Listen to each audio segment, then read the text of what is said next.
মাননীয় ব্যক্তি আর কি, দেশের প্রধান, উনি বলেছিল যার জবান ঠিক নাই তার কোনো ধর্ম নাই।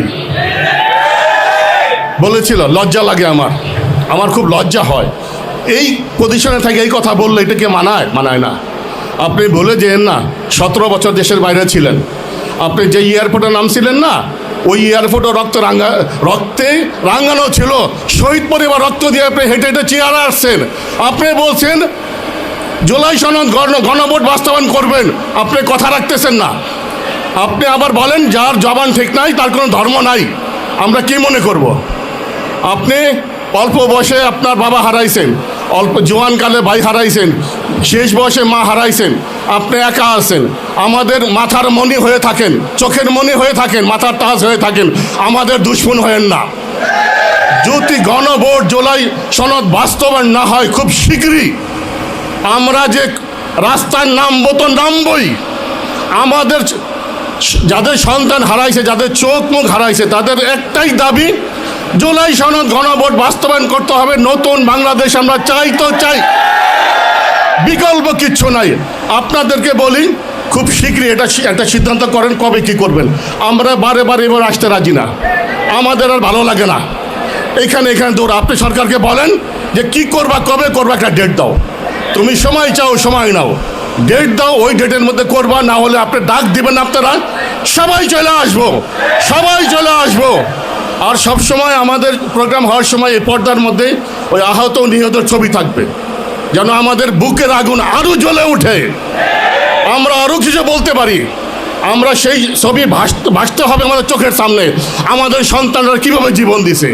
এখনও যখন দেখি জুলাই সেই আগস্টের সিনগুলি, মাথা খারাপ হয়ে যায়, পাগল হয়ে যায় যে আমি কেন গেলাম না, আমি কেন মরলাম না।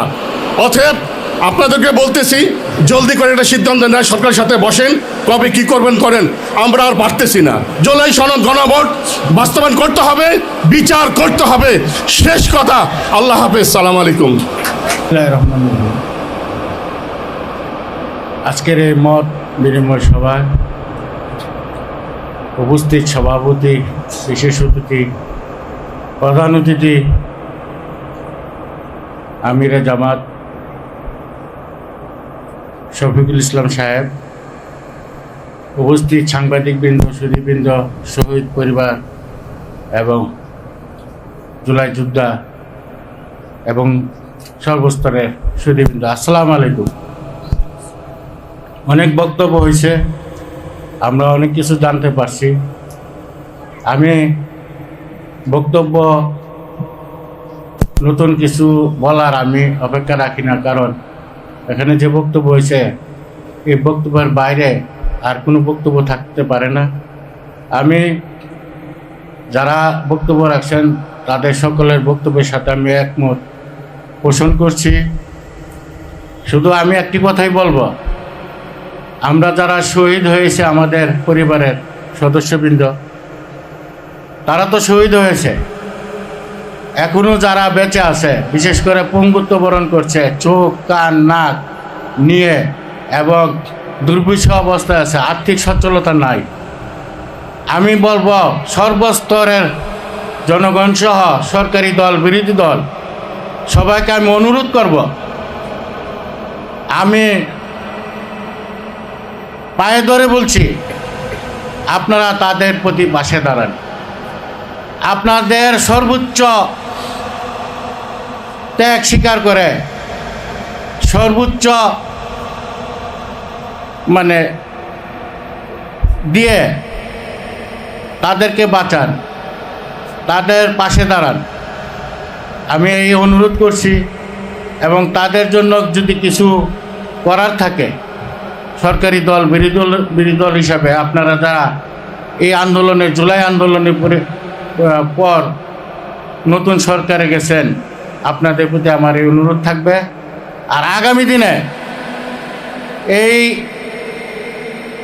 বিগত দিনের যে আন্দোলন সংগ্রাম, বিগত দিনের যে ইতিহাস, সেই ইতিহাস থেকে আপনারা শিক্ষা নিয়ে আগামী দিনে রাষ্ট্র পরিচালনা করবেন।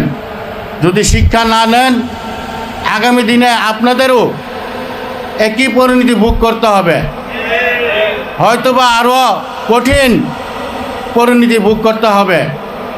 কাজেই আমি বলবো, শুধু সরকারি দল বিরোধী দল নয়, আমরা যারা সাধারণ মানুষ আছি আমাদেরকেও সেইভাবে আগামী দিনে গড়ে তুলতে হবে। আমি বলবো যে শুধু জুলাই সনদ এটা সংস্কার হবে না সংশোধন করা হবে, আমি এটা বুঝি না। আমি মনে করি আল্লাহর পরে জনগণই সকল ক্ষমতার উৎস। জনগণের অভিপ্রায়ের আলোকে বিগত দিনে যে সংবিধান হয়েছে, কিন্তু প্রথমে কিন্তু জনগণের অভিপ্রায়, কাজে জনগণের অভিপ্রায়ের আলোকে আবার নতুন সংবিধান হইতে পারে অথবা সংবিধান সংশোধন করা যেতে পারে। জনগণ সকল ক্ষমতার উৎস, তাই জনগণের মতামতকে, জনগণের আশা আকাঙ্ক্ষাকে, জুলাইয়ের আকাঙ্ক্ষা, ৭১-এর চেতনা, জুলাইয়ের চেতনা নিয়ে রাজনীতি করবেন না। আগামী দিনে এই জুলাইয়ের আকাঙ্ক্ষাকে আপনারা বাস্তবায়ন কীভাবে করবেন পুঙ্খানুপুঙ্খভাবে সেই দাবি করছি।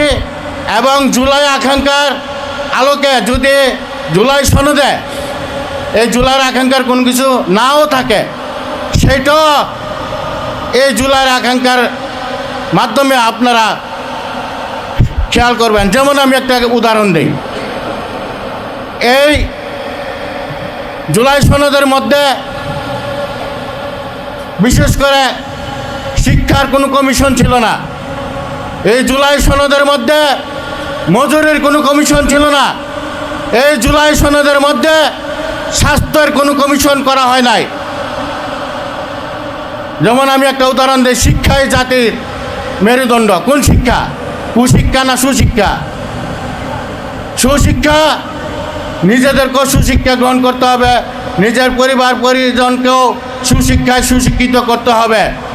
এবং এই লক্ষ্যে দেশের সরকার এবং বিরোধী দল আপনাদেরও মন-মানসিকতা পরিবর্তন করতে হবে। যেমন মনে করেন আজকে যে প্রধানমন্ত্রী, উনি যেভাবে ওনার কর্মকাণ্ড করছেন, বেশভূষা, আচার আচরণে, শুধু একজনের দ্বারা করলে কী লাভ হবে? তাকে অনুসরণ করতে হবে। তার মন্ত্রিপরিষদ, তার দলীয় যারা আছে সবাইকে এই পরিবর্তন আনতে হবে। সেই পরিবর্তনের জন্য আপনাকে আমাকে সবাইকে গড়ে তুলতে হবে। এই জন্য আমি বলতে চাই, শিক্ষাই জাতির মেরুদণ্ড। এই শিক্ষা যদি সুশিক্ষা না হয়, তাহলে একজন চোর ডাকাতের চেয়েও অদম সেই শিক্ষিত ব্যক্তি।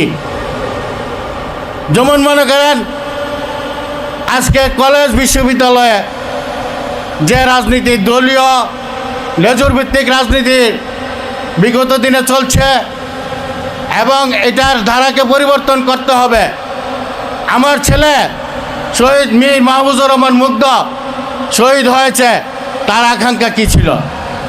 আমার ছেলের মতো আরও যারা শহীদ হয়েছে, এক একজনের এক এক আকাঙ্ক্ষা ছিল এবং কিছু কিছু ব্যতিক্রম আকাঙ্ক্ষাও ছিল। যেমন সে খুলনায় বিশ্ববিদ্যালয়ে লেখাপড়া করত, কিন্তু সে খুলনা বিশ্ববিদ্যালয় ছাড়াও অন্যান্য বিশ্ববিদ্যালয়ে সে চান্স পেয়েছিল, সেখানে ভর্তি হয় নাই। খুলনা বিশ্ববিদ্যালয়ে কোনো দলীয় লেজুর ভিত্তিক রাজনীতি নাই। আগামী দিনে আমরা দেখছি বিগত দিনে বিভিন্ন বিশ্ববিদ্যালয়ে লেজুর ভিত্তিক রাজনীতির কারণে বিভিন্ন হল দখল, গেস্ট রুম এবং ছাত্ররা নির্মমভাবে হত্যা হয়েছে। কাজে আমি বলবো, আমার ছেলের যে স্বপ্ন ছিল সে লেজুর ভিত্তিক রাজনীতি, দলীয় রাজনীতি না করে বিশ্ববিদ্যালয়ে, খুলনা বিশ্ববিদ্যালয়ে লেখাপড়া করেছে এবং পরবর্তীতে বিউপিতে সে লেখাপড়া করেছে। বিউপিতে আর্মি শাসিত, সেখানেও কোনো ছাত্র রাজনীতি, লেজুর ভিত্তিক ছাত্র রাজনীতি নাই। কাজে আমি আপনাদের কিছু অনুরোধ করব, এ দেশের বৈষম্যহীন সমাজ গঠনের অবশ্যই সে তার জীবন দিয়েছে। আমি বলবো এই বৈষম্যহীন রাজনীতির পাশাপাশি শিক্ষা যেহেতু একটা জাতির মেরুদণ্ড, এই শিক্ষাকে সার্বজনীন শিক্ষা এবং নিরাপদ শিক্ষা এবং বাসযোগ্য শিক্ষা হিসাবে যদি আমরা গড়ে তুলতে চাই, দলীয় লেজুর ভিত্তিক রাজনীতি থেকে আমাদের মুক্ত করতে হবে এই দেশকে। আর যেন কোনো ছাত্রের মায়ের বুক খালি না হয়। তা আরও অনেক কিছু কথার বলার ছিল। ওইখানে দেখবেন যে ওইসব জায়গায় কোনো স্লোগান নাই, কোনো ব্যানার নাই, কোনো পোস্টার নাই, কোনো দেয়াল লেখন নাই। আমি এমন একটা বিশ্ববিদ্যালয় আপনাদের কাছে আশা করব, সারা বাংলাদেশে কলেজ বিশ্ববিদ্যালয়ে আমরা দলীয় রাজনীতি, লেজুর ভিত্তিক রাজনীতির মুক্ত ছাত্র রাজনীতি চাই। প্রয়োজনে খুলনা বিশ্ববিদ্যালয়ের আদলে কনভেনার যে ছাত্র শিক্ষকের যে প্রতিনিধি থাকে ছাত্রদের, সেই প্রতিনিধিমূলক খুলনা বিশ্ববিদ্যালয়ের আদলে সমস্ত বিশ্ববিদ্যালয়ের ছাত্র রাজনীতিমুক্ত, লেজুর ভিত্তিক দলীয় রাজনীতিমুক্ত ছাত্র রাজনীতি চাই, এই আশাবাদ ব্যক্ত করছি। এবং দুলায়ের আকাঙ্ক্ষাকে আপনারা পুঙ্খানুপুঙ্খভাবে বাস্তবায়ন করবেন, আপনারা প্রয়োজনে ঐতিহাসিক শিক্ষা নেবেন, এই আশাবাদ ব্যক্ত করে আমি আমার বক্তব্য এখানে শেষ করছি। আল্লাহ হাফেজ, ধন্যবাদ। লক্ষ লক্ষ ছেলে মেয়ে আমাদের বিদেশে, এরা যদি টাকা না পাঠাতো এই দেশের রিজার্ভ শূন্য হয়ে যেত, কেউ খাইতে পারতেন না, চাকরির বেতনও পাইতেন না। কাজে এরকম সুঠাম সুন্দর স্বাস্থ্যের অধিকারী মানুষ আমাদেরকে তৈরি করতে হবে। আপনাদেরকে অনুরোধ করে দেয়, হ্যাঁ আপনারা যদি এরপরও ইরেগুলারিটিস করেন তাহলে অস্ত্র তো একটা আছে, টার্মিনেশন সাসপেনশন করবই, উইল বি ভেরি হার্ড। আমাদের যতদিন নরম থাকার ছিল আমরা নরম থেকেছি, আর কিন্তু নরম থাকার উপায় নেই। যদি এই সরকার ব্যর্থ হয়, মনে রাখবেন বাংলাদেশে কেউ বাস করতে পারবেন না, কেউ বাস করতে পারবেন না। এর চেয়ে সিনসিয়ার গভর্নমেন্ট, এর চেয়ে সিনসিয়ার প্রধানমন্ত্রী বাংলাদেশের ইতিহাসে আর আসবে না, ছিলও না। আর এইবারের কমিটমেন্ট যদি আমরা ফেল করি জুলাই অভ্যুত্থানের পরে, মনে রাখবেন আমরা শেষ হব না, আপনারা শেষ হবে। কেউ কারো বাড়িতে থাকবেন না, ডিউটিতে থাকবেন না, কারণ সবার আমল নামা সবাই জানতেছে কে কী আমরা করতেছি। আমি খুব ভদ্রোচিত ভাষায় বলে গেলাম, অত্যন্ত আবেগ অনুরোধ নিয়ে আপনাদেরকে বলে গেলাম, মুক্তিযুদ্ধের ইতিহাস বলে গেলাম, কত মানুষের সেবা করেছি, কত রক্তাক্ত লাশ কাঁধে করে নিয়েছি, কত দর্শিত মেয়েকে রক্ষা করেছি বা মেরেও ফেলেছি পাকিস্তানিদের হাত থেকে বাঁচানোর জন্য। এই দেশটার স্বার্থে তৈরি দেশটাকে আপনারা ধ্বংস করবেন না।